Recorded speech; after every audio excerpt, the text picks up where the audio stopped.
Welcome to Red Carpet TV Nigeria. Kindly click on the subscribe button to subscribe to our channel.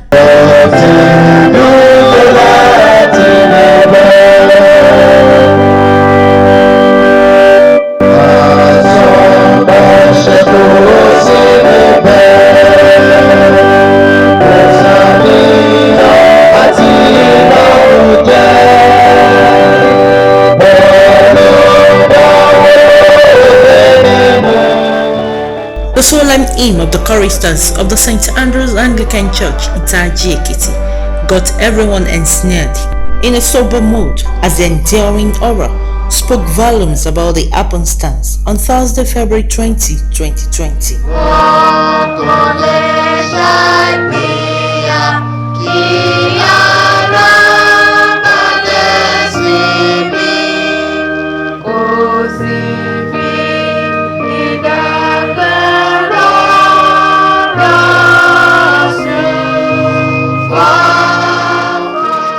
It was the wake-up service for a very unique father and a man for all seasons, the late Chief Francis Bamidele Falusi, held at the Falison Estate, Itaji Ekiti.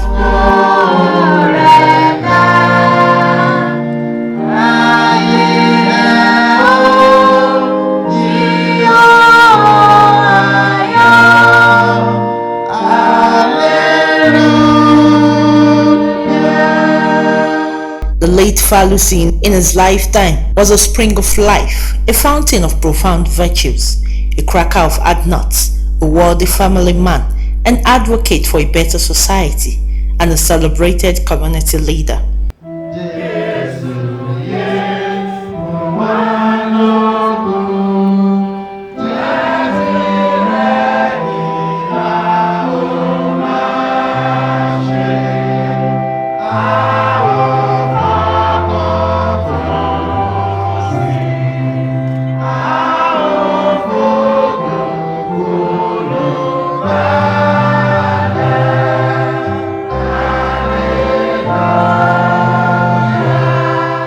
It was therefore no surprise that the children of Baba would look good in blue attires, gathered families, friends, and community folks together to celebrate the life of Baba Falusi, the first Ashiwaju of Itaji Ekiti. At all has its own time, and there is nothing you can do about that.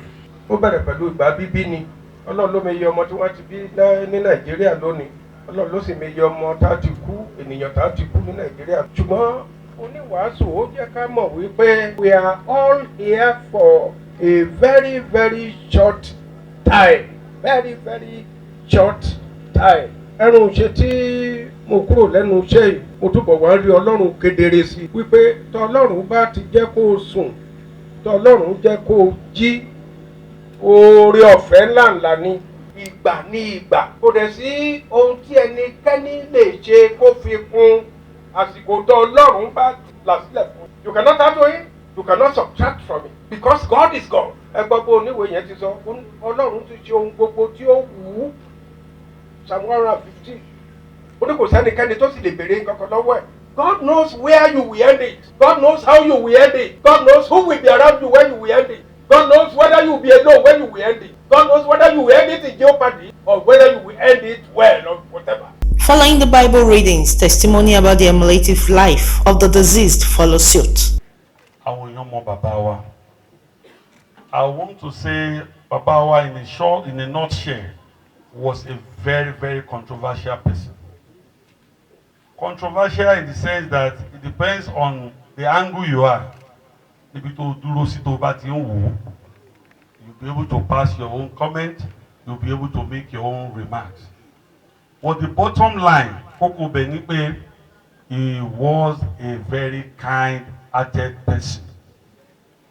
Another unique thing about my father, and that I'm proud to stand before you to express humbly tonight, that he forgives so easily. That he can get angry with anyone, can confront anyone. He was such a very bold and fearless personality. However, if he has issues with you, that issue will be resolved once there is an opportunity to resolve it. Once there's an opportunity for both of you to shout, once there's an opportunity for both of you to express and to look at the gray areas. So he was a very, very kind person. One thing about my father that is so obvious today, he was a very hard-working fellow. Partisan. He lived, he cared. Yes, like they said, it was controversial, but anybody who will be truthful must be controversial. Ọ̀gá Partisan ẹ̀ mọ̀ bọ́n ṣe play diplomacy. Wọ́n dẹ̀ mú yìí ní iṣẹ́ ọ̀pọ̀lọpọ̀ ènìyàn. Kò ní sọ pé á sọ bó ṣe rí. Torí bẹ́ẹ̀ nínú òṣèlú ọ̀rẹ́ rẹ̀ èègùn lọ láre lẹ́kọ́má torí ẹ̀ ajá. He will quarrel with you because he will tell you the truth. He will not be diplomatic, and one way or the other, you will have frictions. But at every opportunity that he sees you, he will show you another color of him that, ṣe wí ọ̀gá fẹ́ràn mi o. Ó dàbọ̀ ni pé ibi kàjà sí ni àti parí rẹ̀ síbẹ̀ náà ni o. So you will be forced to now like him the more. That yes, this controversial man. Thank God for the family. We want to thank God for the people of Itaji. This man is a Aṣíwájú of Itaji. Aṣíwájú rere ni o. Ọlọ́run ajá tún rí Aṣíwájú Morin. Kà tún ṣe dáadáa ń tají. I lost my father 6 years ago. And when I met him, I met a surrogate father. And I just lost him. I never knew the caliber of a man that I'm living with until last week when I started seeing video clips, documentary, from His Excellency, the former governor, Segun Oni, talking about Chief Partisan. I saw the current governor, His Excellency, Fayemi, and all the political movers and shakers in Ekiti State talking about this man. The man is so humble. I never knew that I'm living with that type of caliber of a human being. By 5 o'clock in the morning, he's already knocking on everybody's door. Good morning, how are you? How was are you okay? Dr. Ken, come and see me, let's talk. And we talk every morning. Before I go to work, I must come and speak with him. So it's another ugly chapter in the history of this family. But I pray that God will console you and everyone. Thank you. The object of the gathering was laid in a well-decorated corner. There, guests paid their last respects. The service drew far into the night with a Thanksgiving session.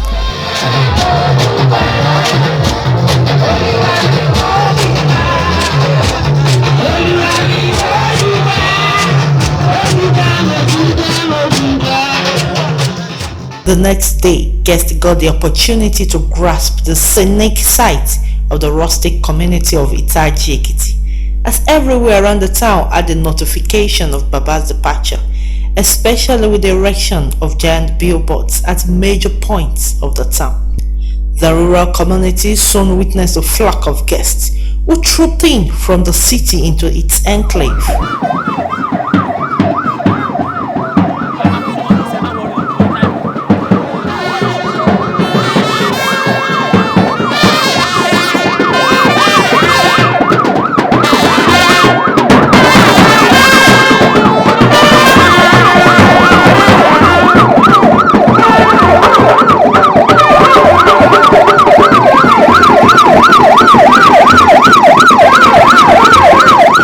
Their destination was the St. Andrew's Anglican Church. They were led into the house of God by the pack of priests.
funeral's hymn soon enveloped everywhere.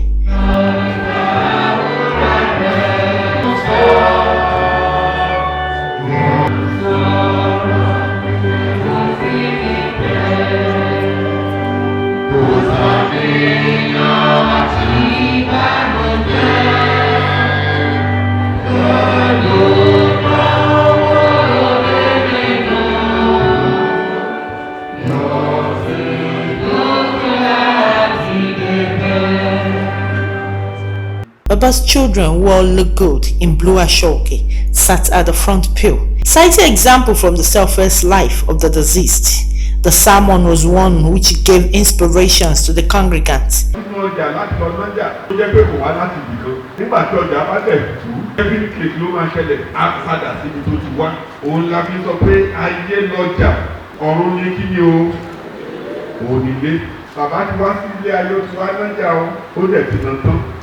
To be here just because of his friend. You are able to go and rest, not to receive salvation here. You are alive to work for your eternity. There were special musical ministrations by the choir of the host church and choristers of the St. Peter's Anglican Church, Ayede Ekiti.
The musical flow continued at the Thanksgiving session.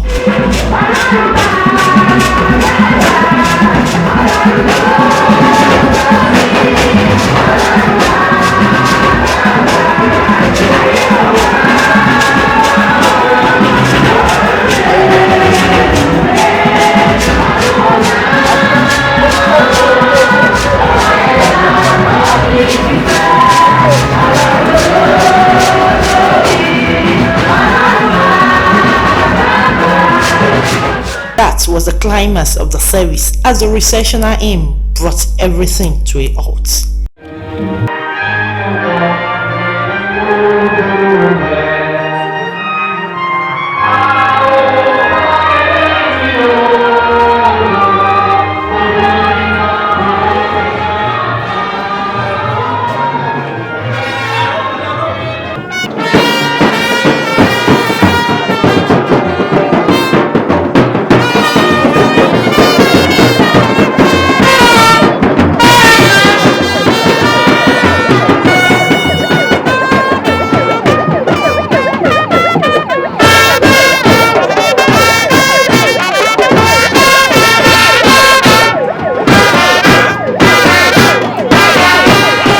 The remains of the deceased was then taken out for interment.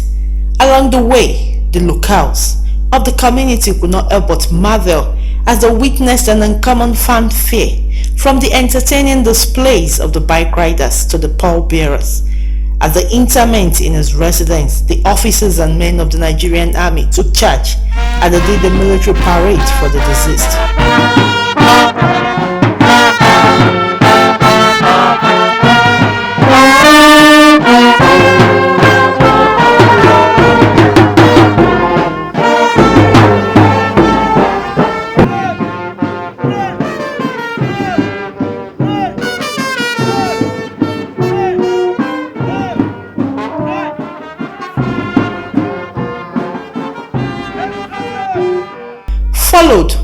gunshot salutes.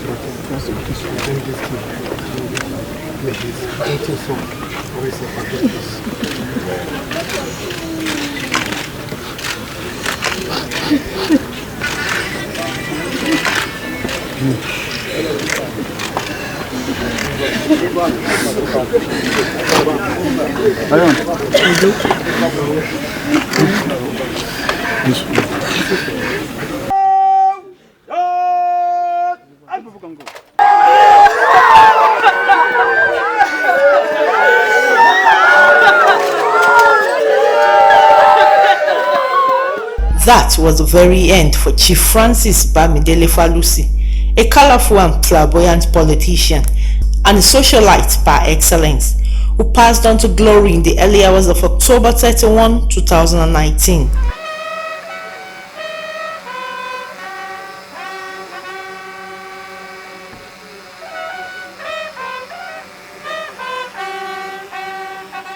Born 75 years ago, the young Falusi trained as an auto mechanic before being recruited into the Nigerian Army in 1966 and was deployed to the war front during the Nigerian Civil War.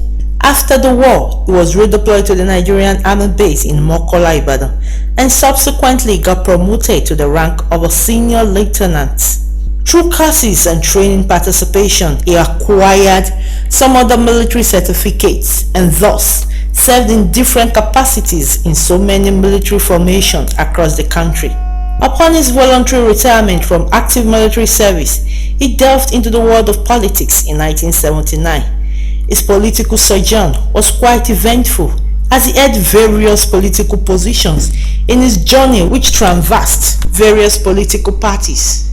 From the National Party of Nigeria to the Social Democratic Party, the People's Democratic Party, the Alliance for Democracy, Action Congress of Nigeria, and then eventually the All People's Congress, where he held sway for 8 years as the deputy chairman of the party in Ekiti State. He was the first president of the present-day Ekiti Club and was a member of the Ibadan Tennis Club. He had the following chieftaincy titles: the Asiwaju of Itaji Ekiti, Ayegbajeje of Ayede Ekiti, Bobaniyi of Oloje Ekiti, Mayegun of Odeoro Ekiti, and Jagumolu of Ilafon Ekiti.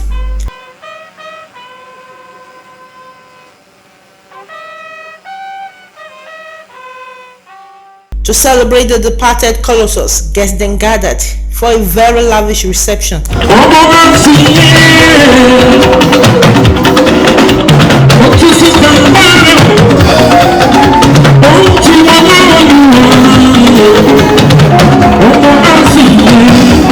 Everything looked colorful, from the drapes and the flowery decor, which gave the event a beautiful and natural setting, to the exquisite wine stand. The aura was one which reeked of warmth. This geniality was thus the alluring force with which guests who were resplendent in the Asoebi green Ankara fabrics made themselves comfortable to enjoy the party.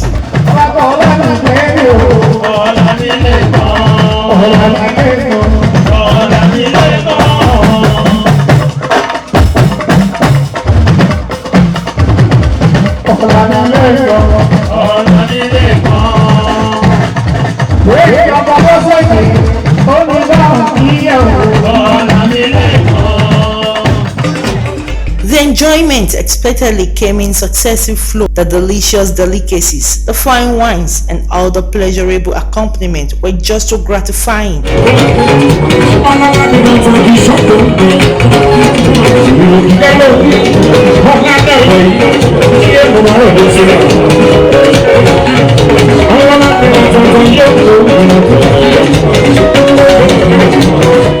As they dish out melodious music, from there it was dance, dance, dance.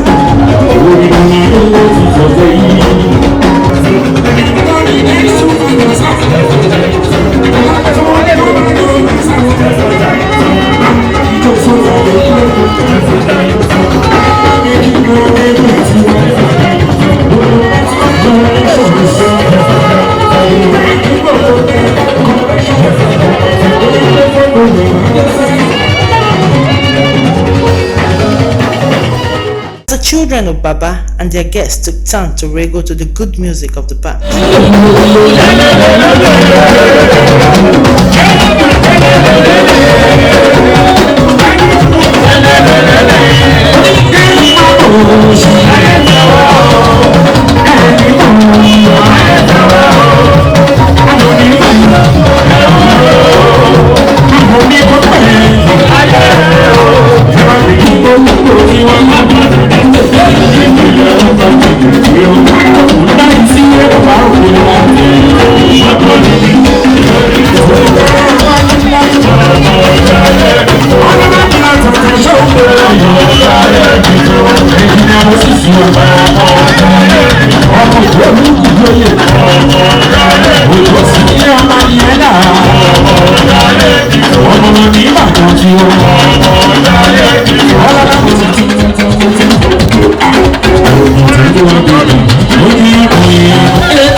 Red Carpet TV spoke with some children of Baba and some guests. My father happens to be a very unique daddy, a very unique father.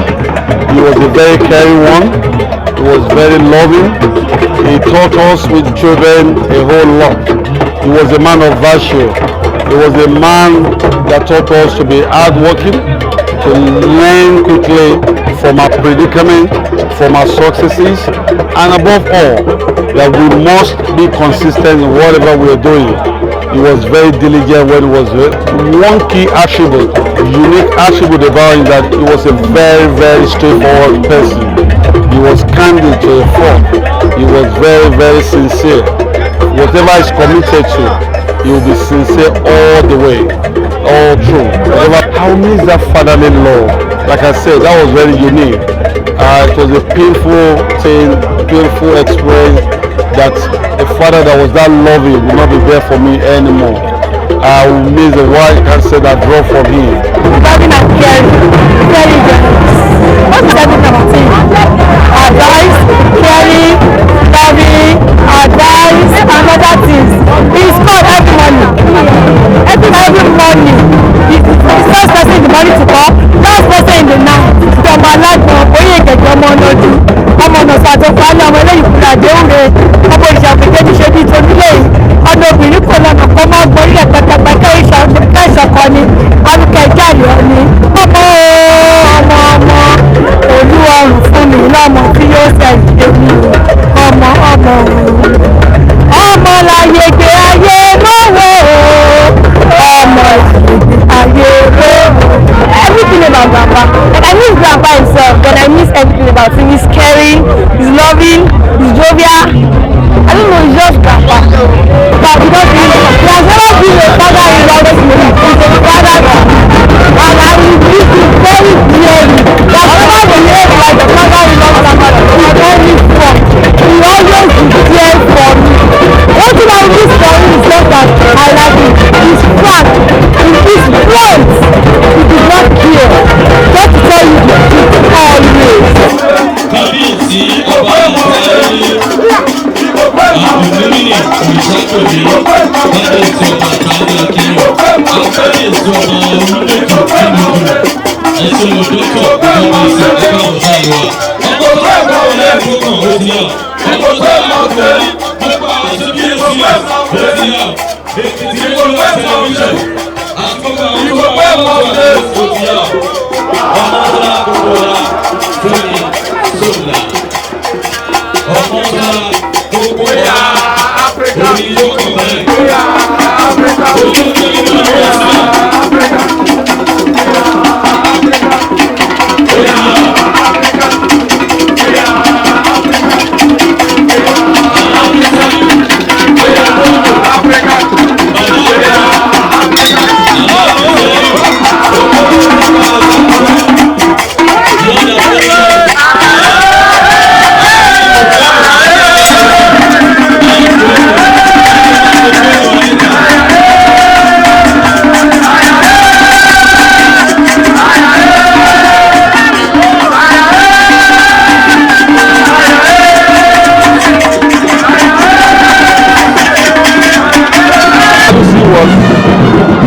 an absolute politician, a community man, and a grassroots man.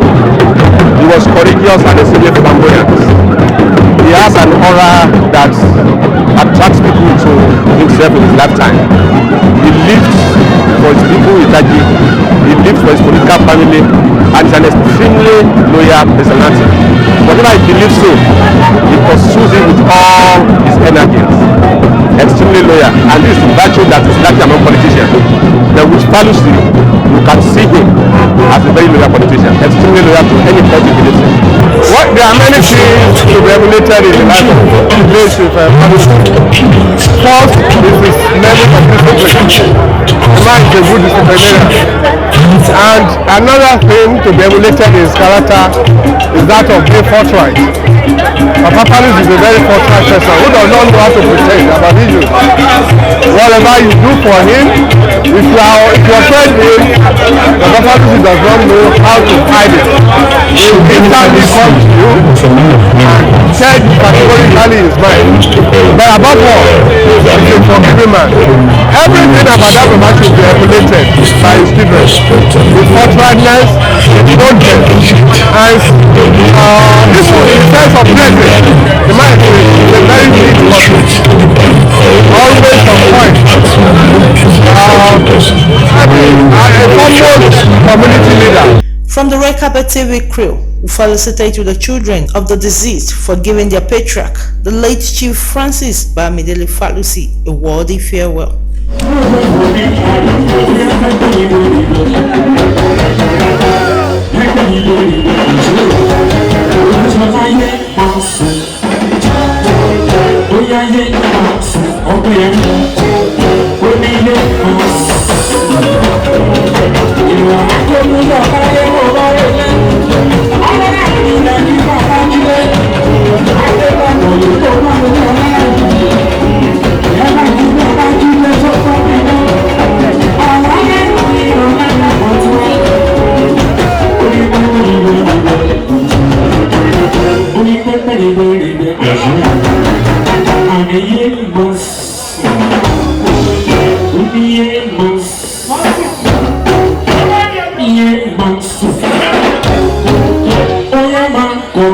Yeah.